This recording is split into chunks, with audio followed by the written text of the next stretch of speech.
MSS ప్రేక్షకులకు నమస్తే. నేను మీ మండల సంజీవ. మిత్రులరా, ఈరోజు ఈనాడు, వెలుగు, ఆంధ్రజ్యోతి ఈ యొక్క పత్రికల్లో ప్రధానంగా phone tapping phone tapping phone tapping అనేటువంటి భారీ వార్త ఒకటి ఈరోజు ఉన్న విషయం పత్రికల్లో కనిపించింది. మిత్రులరా, దీంట్లో ప్రధానంగా పిసి చీఫ్ మహేష్ కుమార్ గౌడ్ నిన్న సాక్షిగా వెళ్ళినటువంటి ఈ యొక్క ఫోన్ ట్యాపింగ్ కేసు విషయమై మరి ఆ తర్వాత వచ్చిన అనంతరం పలు మీడియా ఛానళ్లతోని మరి ప్రెస్ కాన్ఫరెన్స్లో మాట్లాడినటువంటి విషయం కూడా మనం ఈరోజు పేపర్లో చదివాం. మెయిన్గా గత ఎన్నికల్లో కేసీఆర్ ఈ యొక్క గెలుపు విషయమై ఒక ఫోన్ ట్యాపింగ్ వల్లనే విశేషమైనటువంటి కొంతమంది ప్రభాకర్ రావు కానీ, ప్రణీత్ రావు కానీ, రాధాకృష్ణారావు కానీ, కొంతమంది ఈ యొక్క పోలీసుల సమూహంతో పోలీసులను అండగా చేసుకొని మరి ఈ యొక్క ఫోన్ ట్యాపింగ్ తన దృష్టిలో పెట్టుకొని ఎలాగైనా నేను ప్రభుత్వాన్ని గెలుస్తాను అనేటువంటి ఆశతోనే మరి ఆ దిశగా పావులు కదిలిపించినటువంటి సమాచారం ఆ యొక్క న్యూస్లో కనిపిస్తుంది మిత్రులారా. ఎందుకంటే ఈ యొక్క ఫోన్ ట్యాపింగ్ వల్ల ఎవరెవరి ఫోన్లు చేశారు ఏమైనటువంటి విషయంలో ఒక ఆశ్చర్యకరమైనటువంటి విషయం ఏంటంటే, నవంబర్ 30 నాడు ఎలక్షన్ జరిగింది. నవంబర్ 15 నాడు మాత్రం విడ్రాలు అయిపోయినాయి. ఈ నవంబర్ 15 నాడు మాత్రం కేవలం అదే రోజు నాడు 630 పైగా ఫోన్ ట్యాపింగ్ జరిగినటువంటిది ఈ యొక్క సమాచారం మిత్రులారా. ఎందుకంటే ఆ రోజు డిసైడ్ అయిపోయారు, కాంగ్రెస్ నుంచి ఎవరు అభ్యర్థులు ఉంటారు, మరి బీజేపీ నుంచి ఎవరు అభ్యర్థులు ఉంటారు, బీఆర్ఎస్ నుంచి అభ్యర్థుల జాబితా మొత్తం కంప్లీట్ డిసైడ్ అయిపోయింది. అంటే పలాని నియోజకవర్గం నుంచి పలాని ఎమ్మెల్యే అని చెప్పేసి. అది ఈ నేపథ్యంలో ఈ 630 మంది ఫోన్ ట్యాపింగ్ విషయంలో కాంగ్రెస్లో ఎమ్మెల్యేలు, ఎంపీలు ఉన్నాయి, రేవంత్ రెడ్డి సంబంధించిన ఫ్యామిలీకి సంబంధించింది, వాళ్ళ బంధువులకు సంబంధించింది, తర్వాత బీజేపీకి సంబంధించిన రఘునందన్ రావుకు సంబంధించి, తర్వాత అనేకమైనటువంటి బీజేపీ నాయకులై, రాష్ట్ర నాయకులై, మరి కింది స్థాయి నాయకులై, అదేవిధంగా బీఆర్ఎస్ సొంత పార్టీ నాయకుల ఫోన్ ట్యాపింగ్ కూడా దీంట్లో కనిపించినటువంటి విషయం చాలా ఆశ్చర్యకరం. ఎందుకంటే మరి బీఆర్ఎస్ ఫోన్ ట్యాపింగ్ కూడా ఎందుకు చేశారనేటువంటి ఆ దిశగా మనం ఆలోచన చేస్తే మరి మనకు సంబంధించినటువంటి ఎమ్మెల్యేలు మరి అటువైపు ఏమైనా పావులు కల్పిస్తారా, మరి ఎవరు డబ్బులు పంపిస్తున్నారు, ఏమైనా మన వాళ్ళలో కూడా ఏమైనా లోపం ఉందా అనేటువంటి కేసీఆర్ మరి ప్రధాన ఈ యొక్క ఫోన్ ట్యాపింగ్ లో ప్రధాన నిందితున్నటువంటి ప్రభాకర్ రావు నమ్ముకొని మరి పదే ఈ యొక్క ఫోన్ ట్యాపింగ్ విషయమైన ఆరాధీష్ ఈ యొక్క పోలీసుల ఇంటెలిజెన్స్ సమాచారం, మరి డబ్బును, మరి అభ్యర్థుల యొక్క ఎవరు ఏం మాట్లాడుతున్నారు, ఏ సమయంలో ఎవరితో మాట్లాడుతున్నటువంటి విషయం ఈ ఫోన్ ట్యాపింగ్ తోనే మరి మూడోసారి అధికారంలో రావాలని అనేటువంటి మాట ఇందులో స్పష్టమవుతుంది.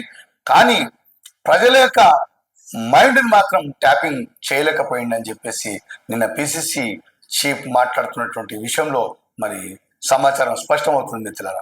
కేసీఆర్ ఫోన్ ట్యాపింగ్ మరి వ్యవహారం ఎలా జరిగిందో ఒక్కసారి చూద్దాం. కేసీఆర్, ఆ తర్వాత ప్రభాకర్ రావు, ఆ తర్వాత ప్రణీత్ రావు, తర్వాత ఒక 30 మంది ఇతరత్ర ఎస్ఐలు వీళ్ళు.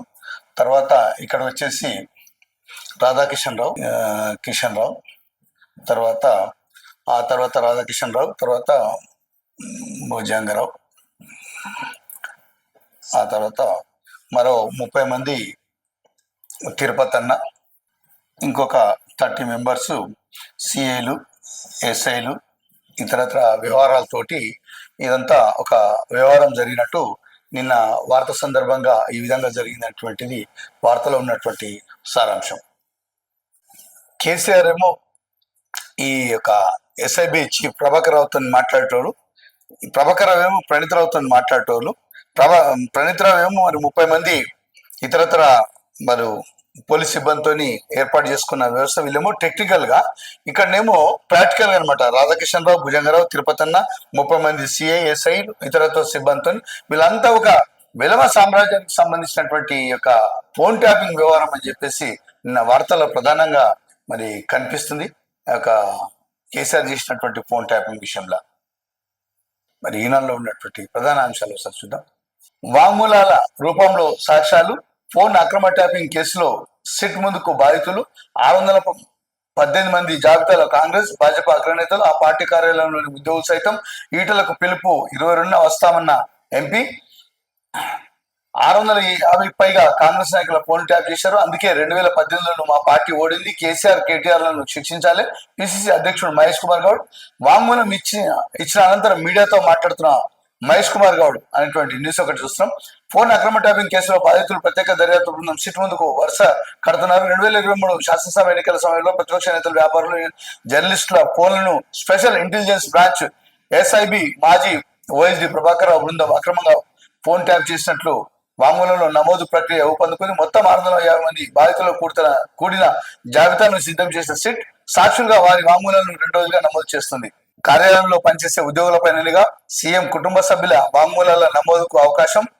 ప్రభాకర్ రావుతో ప్రణీత్ రావు కన్ఫ్రంటేషన్ రేపు. ఈ కేసులో ఇప్పటికే అరెస్ట్ అయిన పోలీసు అధికారులు ప్రణీత్ రావు, భుజంగరావు, రాధాకిషన్ రావు, తిరుపతన్న అంతా ప్రభాకర్ రావు ఆదేశాల మేరకే జరిగిందని వెల్లడించిన సంగతి తెలిసిందే. అయితే ఎన్నికల ఫలితాలు వెలువడిన వెంటనే ఎస్ఐబిలోని డేటా ధ్వంసం చేయడంతో పాటు వీరంతా తమ ఫోన్లు, ల్యాప్టాప్లోని డేటాను తొలగించారు. ఈ నేపథ్యంలో ఈ అంశంపై స్పష్టత. ప్రభాకర్ రావు వీరితో కన్ఫ్రంటేషన్ ముందుంచి విచారించడానికి అవకాశం ఉన్నట్లు తెలుస్తుంది.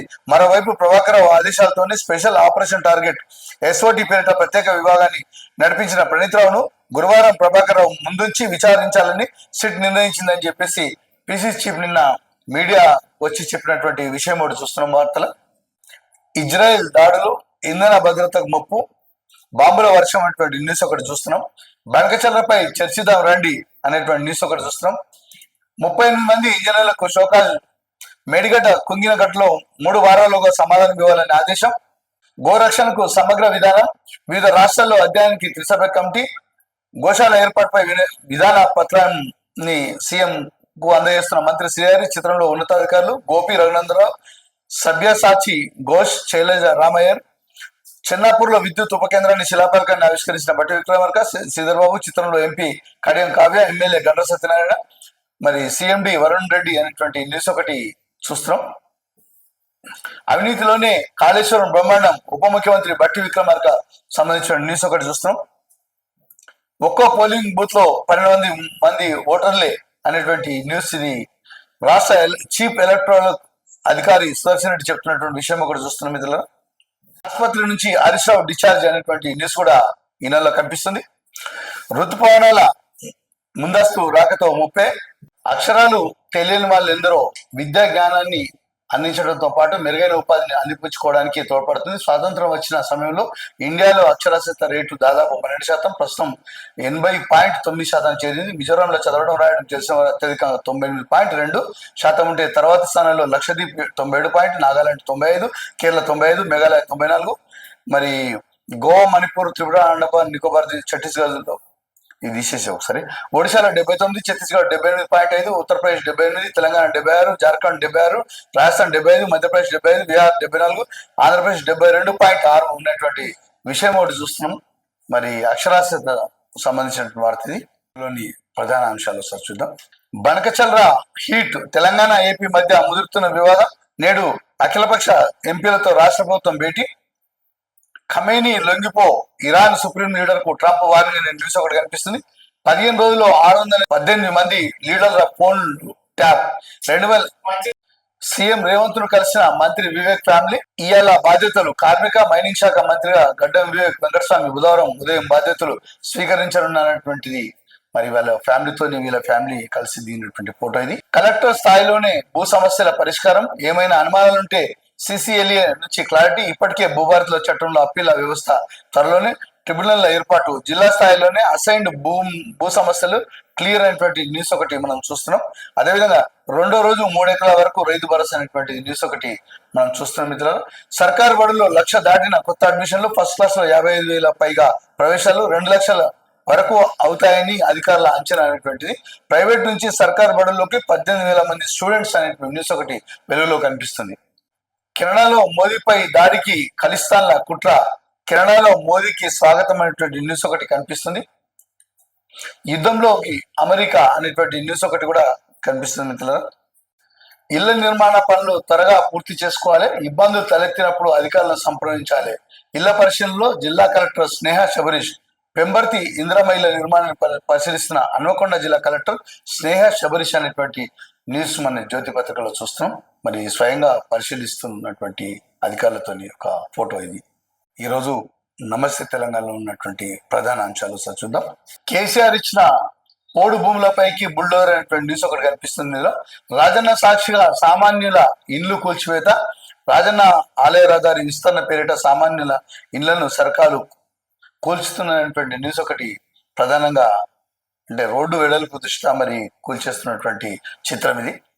భద్రాద్రి కొత్తగూడెం జిల్లాలో ఇంగ్లాండ్ పట్టణంలో తొలగించిన సమాధుల ఆనవాళ్లతో నిరసన తెలుపుతున్న క్రైస్తవులు.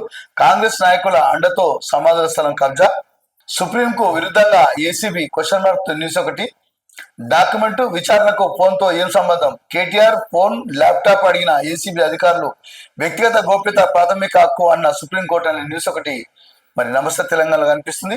టీపీసీసీ చీఫ్ కు కేటీఆర్ లీగల్ నోటీసులు. ఫోన్ ట్యాపింగ్ పేరిట దిగజారుడు వ్యాఖ్యలు సిగ్గుచేటు అనేటువంటి వార్త ఒకటి ఇందులో కనిపిస్తుంది. ఇవ్వాల్సిన అవసరం లేదు అనేటువంటిది కేటీఆర్ సంబంధించిన వార్త. అది ఫార్ములా ఈ కేసు విచారణ సందర్భంగా మరి కేటీఆర్ అంటున్నటువంటి న్యూస్ ఇది. కేటీఆర్ తో మాజీ ఎంపీటీసీ కుంటయ్య.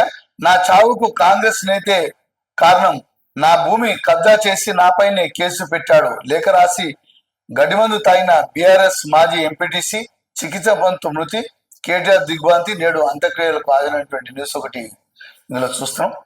తర్వాత ఇందులో ఒక కార్టూన్ చూస్తున్నాం మిత్రులారా. మరి నమస్తే తెలంగాణలో కాళేశ్వరంపై కాంగ్రెస్ సెల్ఫ్ గోల్. ఇక్కడ చూడండి, కాంగ్రెస్ వాళ్ళు కాళేశ్వరం పైన నోటీసులు అనేటువంటిది ఒక బాణం వదిలిపెడితే కేసీఆర్ పైన, అది తిరిగి వచ్చి మళ్ళా కాంగ్రెస్ వాళ్ళకే తగులుతున్నటువంటిది ఒక కార్టూన్ ఇందులో ప్రధానంగా పెద్ద పేజీలో మరి కార్టూన్ ఉంది.